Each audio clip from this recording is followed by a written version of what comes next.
দর্শক, আমরা সরাসরি সংযুক্ত আছি রাজধানী উত্তরা রাজুক কলেজ থেকে। রাজধানী উত্তরা বিএনএস সেন্টারের পাশেই কিন্তু এটি অবস্থিত। এখানে কিন্তু যে শিক্ষার্থীরা, রাজুক কলেজের শিক্ষার্থীরা এবং অভিভাবকরা কিন্তু উপস্থিত হয়েছেন, তারা কিন্তু মৌন মিছিল একটি করেছেন এবং এই বৃষ্টির মাঝেও কিন্তু তারা অপেক্ষমান রয়েছেন।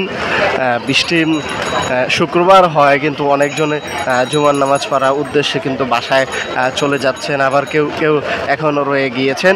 কিন্তু এই যে রাস্তাটি দেখতে পাচ্ছেন, যে এই রাস্তাটি পরিপূর্ণ কিন্তু রাজুক কলেজের সামনে পরিপূর্ণ কিন্তু রাস্তাটি ভর্তি ছিল শিক্ষার্থীরা। এবং এখানে কিন্তু কোনো ধরনের যে আইন শৃঙ্খলা রক্ষাকারী বাহিনী যে রয়েছে, তারা কিন্তু আজকে কোনো ধরনের বাধার সেই সৃষ্টিটি করেনি, সেটি আমরা জানতে পেরেছি।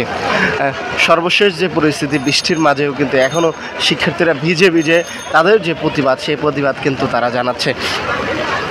তো যে আমরা পরিপূর্ণ আপনাদের একটু দেখানোর চেষ্টা করি যে কলেজের শিক্ষার্থীরা পুরো রাস্তা জুড়ে কিন্তু এখনও অবস্থান করছেন। তারা কিন্তু বিভিন্ন টেলিভিশন মিডিয়া, প্রিন্ট মিডিয়ায় তারা কিন্তু বক্তব্য প্রদান করছেন। তাদের যেই আর্তনাদ, সেই আর্তনাদ কিন্তু তারা গণমাধ্যমে জানাচ্ছেন।